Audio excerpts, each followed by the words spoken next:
এবার ভারতে আসছেন ইরানের পররাষ্ট্রমন্ত্রী আব্বাস আরাকচি। অবশ্য যুদ্ধ সংক্রান্ত কোনো বিষয় নিয়ে আলোচনা করার জন্য নয়, ব্রিক্স বৈঠকে নতুন দিল্লিতে অনুষ্ঠিতব্য ব্রিক্স বৈঠকে যোগ দেওয়ার জন্য তিনি আসছেন। আগামী 14 এবং 15 তারিখ ব্রিক্স বৈঠক অনুষ্ঠিত হবে নতুন দিল্লিতে, সেখানে তিনি যোগ দিতে আসবেন। ব্রিক্সে রয়েছে 11টি দেশ, 11টি দেশের পররাষ্ট্রমন্ত্রী এই বৈঠকে থাকবেন। তবে চীনের পররাষ্ট্রমন্ত্রী নাও আসতে পারেন, কেননা চীনে আমেরিকার প্রেসিডেন্ট ডোনাল্ড ট্রাম্প যাবেন, তিনি চীন সফর করবেন।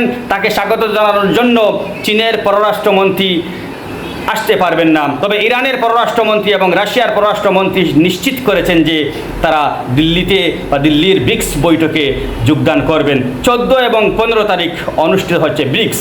এবার আসল কথা হচ্ছে যে ইরানের পররাষ্ট্রমন্ত্রী ভারতে আসছেন যুদ্ধের আবহে, যুদ্ধের পরে প্রথম তিনি ভারত সফর করছেন।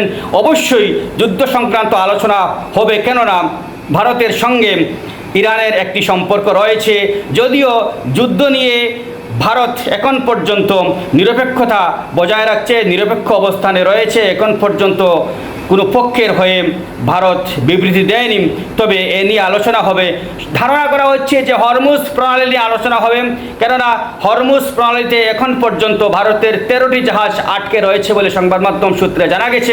11টি জাহাজ অবাধে যাতায়াত করেছে, অবাধে পার করেছে। ভবিষ্যতে ভারতের জাহাজগুলো যাতে অবাধে যাতায়াত করতে পারে সেটা নিশ্চিত করার জন্য হয়তো আলোচনা চলতে পারে। এছাড়াও মার্কিন অবরোধ নিয়ে আলোচনা হবে, এটা মনে করা হচ্ছে।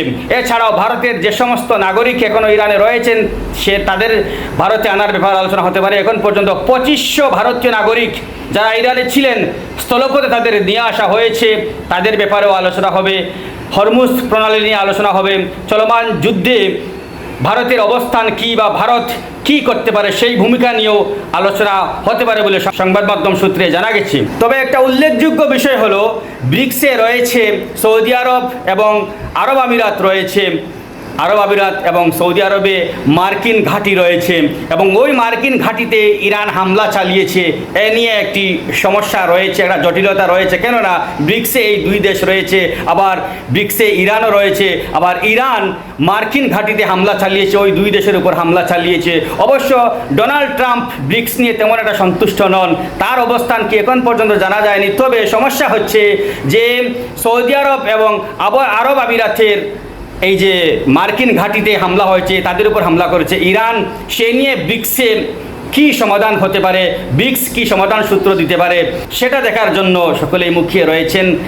কেননা এই জোটে এমন দুটো দেশ রয়েছে যে দুটো দেশের সঙ্গে আবার ইরানের ব্রিক্সে একটা বন্ধুত্ব রয়েছে, আবার তাদের উপর হামলাও চলছে।